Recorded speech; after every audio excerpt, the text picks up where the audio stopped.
अगर नवरात्रि का व्रत एक लौंग पर कर रहा है तो उसको करने दो। कोई नवरात्रि का व्रत अगर एक गिलास दूध पर कर रहा है तो उसको करने दो। अगर नवरात्रि का व्रत एक जरासी सुपारी पर कर रहा है तो करने दो। कोई नवरात्रि का व्रत कैसे कर रहा है उसको करने दो, उसकी मर्जी। तुम्हारे घर में जैसा व्रत होता है, तुम्हारे घर में जैसा नियम होता है। और कितनी महत्वता कलश की महाराज। जिनके घर में ज्यादा रोग हो, बीमारी हो, ज्यादा तकलीफें आ रही हो, कष्ट बढ़ रहा हो, बीमारियां बढ़ रही हो, या भय लग रहा हो, डर लग रहा हो, हृदय चित्त में कहीं ना कहीं आपको भय का भान हो रहा हो, तो एक लोटा पानी एक कलश में जल भर कर रख लीजिए और रात भर उसको रखे रहने दो। नवरात्रि चल रहा है, उस कलश को रात भर रखकर सुबह सुबह उस कलश में एक बेलपत्र डालकर उस जल को नीम के पेड़ के नीचे, जहां नवरात्रि में नीम के पेड़ के नीचे सारी विद्याएं, आदि शक्तियां, सारी देवी उस नीम के पेड़ के नीचे विराजमान रहती हैं। उस कलश में एक बेलपत्र डालकर रात भर रखकर उस जल को पूरे घर में घुमाकर उस नीम के पेड़ के नीचे समर्पित कर दीजिए महाराज। घर में भय लगना बंद हो जाएगा, कोई बड़ी बीमारी आपको घेरेगी नहीं और उस बीमारी से, उस रोग से आप मुक्त रहेंगे। उस बीमारी से, उस रोग से आप मुक्त पाएंगे। वो बीमारी आपको घेर कलश का। नवरात्रि में 9 दिन में से कोई एक दिन ऐसा ले लो जिस दिन कन्याओं का भोजन कराओ, साथ में उनको लाल चुनरी ओढ़ाओ या कोई लाल वस्त्र, लाल पूजन की सामग्री उनको दो, सुख मिलेगा। नवरात्रि में देवी जी की जो बाती लगाई जाती है वो लंबी लगाई जाती है। लंबी बाती का प्रमाण अलग होता है। लंबी बाती क्यों लगाई जाती है? भगवान के मंदिर में दीप में, देवियों की पूजन में, लक्ष्मी की वृद्धि के लिए। कौन से देवता क्या लंबी बत्ती लगती है और कौन से देवता क्या गोल बत्ती लगती है, उसका भी प्रमाण बढ़ता है। किसी देवी की पूजन करो तो लंबी बत्ती आती है, कुल देवता की पूजन करो तो लंबी बत्ती आती है। किसी मंदिर में किसी देवता को लगाने जाओ तो गोल बत्ती लगती है, उसका भी प्रमाण है। लंबी बत्ती जहां लगाई है, अगर लक्ष्मी के सामने लगाई है तो लक्ष्मी की लंबाई बढ़ती है, लक्ष्मी की वृद्धि बढ़ती है। अगर कुल देवता के नाम की लगाई है तो वंश की वृद्धि होती है। इसलिए हमारे यहाँ अमावस्या पूनम को जो पाटे माटे भराते हैं उसमें गोल बत्ती नहीं लंबी लगाई जाती है, जिससे हमारा वंश बढ़े। नवरात्रि में देवी जी की जो बाती लगाई जाती है वो लंबी लगाई जाती है, गोल नहीं। क्यों? क्योंकि जिससे माँ हम पर कृपा बना कर रखी, हमारा वंश खूब बढ़े, हमारे यहाँ लक्ष्मी की वृद्धि है। स्थिर बाती, गोल बाती लगाई जाती है ब्रह्मा के मंदिर में, इंद्र के मंदिर में, देवता के मंदिर में। तुलसी के सम्मुख में लंबी बाती नहीं लगती, तुलसी के सम्मुख में गोल बाती लगाई जाती है, जिससे स्थिरता का भाव केंद्रित। पीपल के वृक्ष के नीचे कभी लंबी बाती नहीं लगती, बड़ के पेड़ के नीचे कभी लंबी बाती नहीं लगती, आंवले के पेड़ के नीचे कभी गोल बाती नहीं लगती, आंवले के वृक्ष के नीचे लंबी बाती। आम के जो पत्ते जिस डाली में लगे होते हैं, वो डाली कोमल सी डाली, 11 टुकड़े महाराज एक कच्चे सूत से लपेटकर 11 बार उसका भाग, जब उसको लपेट लोगे इस तरह से इकट्ठा करके, आगे का जो भाग है 11 बार कच्चा सूत लपेटने के बाद जो भाग पीछे का आगे का कोई भी हो, उसको शहद में डुबाकर शिव जी को समर्पित कर दो। किस जगह पर रखना है? अशोक सुंदरी वाली जगह। अशोक सुंदरी की जगह जानते हो आप लोग, पहले भी आपको बताया है, आज फिर आपको वर्णन कर दें। जैसे ये गोल जलाधारी है, ये शिवलिंग रखा है, ये 2 जहां से पानी बह रहा है बाबा के चरणारविंद, राइट में श्री गणेश जी का स्थान, लेफ्ट में कार्तिकेय का स्थान, बीच में अशोक सुंदरी की जगह। शंकर भगवान की 6 लड़कियां हैं।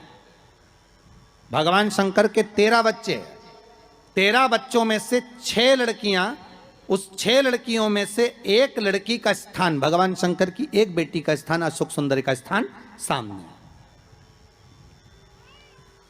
पद्म पुराण में स्पष्ट किया। ये स्थान अशोक सुंदरी का। शंकर भगवान की जलाधारी में पार्वती जी का हस्तकमल, ऊपर से जो एक एक बूंद पानी गिरता है, ये शंकर भगवान की 5 लड़कियों का स्थान है। जया, विषहरा, शामरी बारी, दौतली और देव। शंकर भगवान की 5 लड़कियां भगवान शंकर के मस्तक पे जल की धार गिरा रही हैं।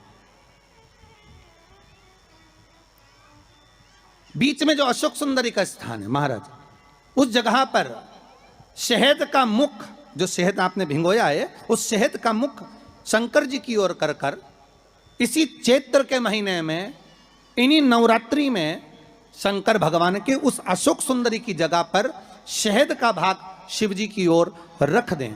महाराज, अगर घर में संपदा की कमी हो या कोई पैसा खा गया हो, रुपया नहीं दे रहा हो, पैसा अटक गया हो, तो उस शहद को शिव जी की ओर मुख कर कर उस आम के पल्लव की जो डंडी है उसको 11 डंडी को वहां रख दीजिए और उससे अपनी कामना कर कर आ जाइए। हो सके उस शहद में से थोड़ा सा शहद किसी रुमाल पर, किसी कपड़े में लगाकर उसको रख लीजिए। जिस व्यक्ति से पैसे लेना है, जिस व्यक्ति से पैसे मांग रहे हो, उससे एक बार जाकर मिल लीजिए, एक बार उसको खबर कर दीजिए। बाबा चाहेगा भोलेनाथ तो नवरात्रि में ही पैसा वापिस आ जाएगा, अगर शिव कृपा कर दे। ये बाबा की करुणा। आम का पल्लव कोई साधारण नहीं जिसको कलश के ऊपर रखा जाता है, शिव की कृपा। जिस आम के पेड़ पर स्वयं कामदेव चढ़कर भगवान शंकर के तीसरे नेत्र द्वारा जलकर भस्म हो जाते हैं, वो आम का पेड़ साधारण नहीं हो सकता।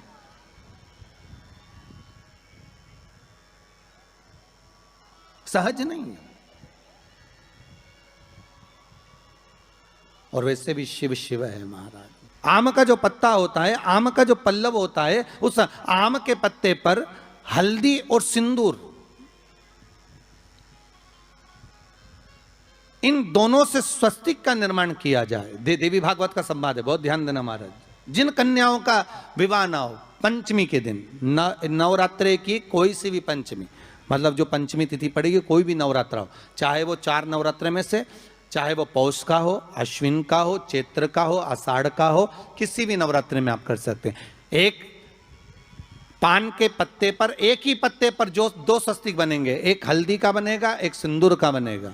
बस अंतर इतना है, जो हल्दी का स्वस्तिक है उस पर कंकु के चावल अर्थात रौली के चावल, रोली कुंकू के चावल रखना है, और जो सिंदूर का है उस पे हल्दी के चावल रखना है। इतना रखकर जिस लड़का लड़की का विवाह नहीं होता उसकी हथेली पर रखकर उसका नाम और गोत्र बोलकर महाराज उसको ले जाकर नीम के पेड़ के नीचे उसको रख दिया जाता है। मात्र 3.5 या 4 महीने ऐसे रहते हैं जिसके अंदर उस लड़का लड़की का विवाह पक्का हो जाता है। जिसका विवाह नहीं होता केवल उसी के लिए, जिसका मंगल विवाह ना हो रहा, आम के पल्लव में शिव का वर प्रदान है, आम के पल्लव में शंकर का आशीर्वाद, आम के पल्लव में शिव का आशीर्वाद। के दिन लोग देवी जी की स्थापना करते हैं, तो क्या स्थापना में क्या रखते हैं? कलश रखते हैं ना। तो कलश किस लिए रखा जाता है? कलश का क्रम क्या है? अपन ने अभी तक कथाओं में बहुत सुना शिव महापुराण में कि दिए का महत्व क्या है, अपन ने सुना दही का महत्व क्या है, जल का महत्व क्या है। पूरी शिव महापुराण में अपने अलग अलग महत्व को जाना है, पर यह नवरात्रे में जो शिव महापुराण की कथा शुरू हो रही है, नवरात्रे में जो शिव महापुराण की कथा को हम श्रवण करने के लिए बैठे हैं, इसमें हमारा एक संशय और मिटना चाहिए कि भारत की भूमि पर जब मां आद्य शक्ति की स्थापना होती है, मां जगतजननी को जब विराजमान किया जाता है, या चैत्र नवरात्रे में, शरदीय नवरात्रे में, आषाढ़ी नवरात्रे में, आदिकादिक पौष नवरात्रे में हम शंकर की, हम जगतजननी जगदम्बा की जब स्थापना करते हैं, या हम नूतन घर का प्रवेश करते हैं, या गणेश जी की स्थापना करते हैं, या कोई दुकान को प्रवेश करते हैं, या कोई शुभ कार्य करने के लिए अग्रण्य होते हैं, तो हम कलश की स्थापना क्यों करते? आखिर कलश में ऐसा क्या है? कलश के अंदर आखिर ऐसा क्या विराजमान है कि 33 कोटि देवता उस कलश के अंदर आकर बैठ जाते हैं महाराज?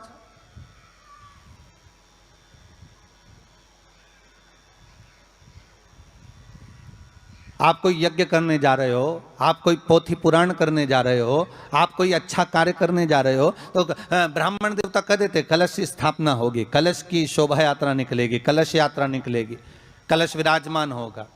और आज हर की पौड़ी पर, प्रयागराज में या उज्जैनी में, नासिक में जो बड़े बड़े कुंभ के मेले होते, कुंभ का मतलब भी तो कलश से होता है, उसकी महत्वता क्यों है? उस कुंभ की, उस घड़े की महत्वता कहां से प्रकट हो गई? शिव महापुराण की कथा कहती है महाराज, भगवान औघड़दानी शंकर स्वयं आद्य शक्ति जगदम्बा से कहते हैं कि जगदम्बा तू क्या चाहती है बोल। तो जगतजननी जगदम्बा कहती है कि जहां मैं हूं वहां शंकर है, ये आपने कह दिया, पर जहां शंकर है वहां पार्वती का होना जरूरी है। उसके लिए सिद्ध करने के लिए एक स्थान ऐसा बनाया जाए जहां पर शंकर विराजमान है और शंकर के साथ पार्वती विराजमान है। तो शिव जी ने कहा, पार्वती उसके लिए मैं तुझे एक सुंदर कलश का निर्माण कर देता हूं। कितना सुंदर लिखा है देवी भागवत के अंदर कि जहां कलश की स्थापना होती है उस जगह पर किसी देवताओं को बुलाने की जरूरत नहीं होती। 33 कोटि देवता उस जगह पर स्वतः विराजमान हो जाते हैं। स्वयं 33 कोटि देवता स्वयं वहां विराजमान। और कितनी महत्वता कलश की महाराज। आप लोगों से भी निवेदन है, क्षेत्रीय प्रतिपदा है आज। जिनके घर में ज्यादा रोग हो, बीमारी हो, ज्यादा तकलीफें आ रही हो, कष्ट बढ़ रहा हो, बीमारियां बढ़ रही हो, या भय लग रहा हो, डर लग रहा हो, हृदय चित्त में कहीं ना कहीं आपको भय का भान हो रहा हो, तो एक लोटा पानी एक कलश में जल भर कर रख लीजिए और रात भर उसको रखे रहने दो। नवरात्र चल रहा है, उस कलश को रात भर रखकर सुबह सुबह उस कलश में एक बेलपत्र डालकर उस जल को नीम के पेड़ के नीचे, जहां चैत्री नवरात्रे में नीम के पेड़ के नीचे सारी विद्याएं, आद्य शक्तियां, सारी देवी उस नीम के पेड़ के नीचे विराजमान रहती हैं। उस कलश में एक बेलपत्र डालकर रात भर रखकर उस जल को पूरे घर में घुमाकर उस नीम के पेड़ के नीचे समर्पित कर दीजिए महाराज। घर में भय लगना बंद हो जाएगा, कोई बड़ी बीमारी आपको घेरेगी नहीं और उस बीमारी से, उस रोग से आप मुक्त रहेंगे। उस बीमारी से, उस रोग से आप मुक्त पाएंगे, वो बीमारी आपको घेर नहीं पाएगी। कलश का इस संसार सागर से उबरने के लिए हम भगवान की कथा को अपने हृदय में, अपनी चित्तवृत्ति में, अपने मन में उतार लें।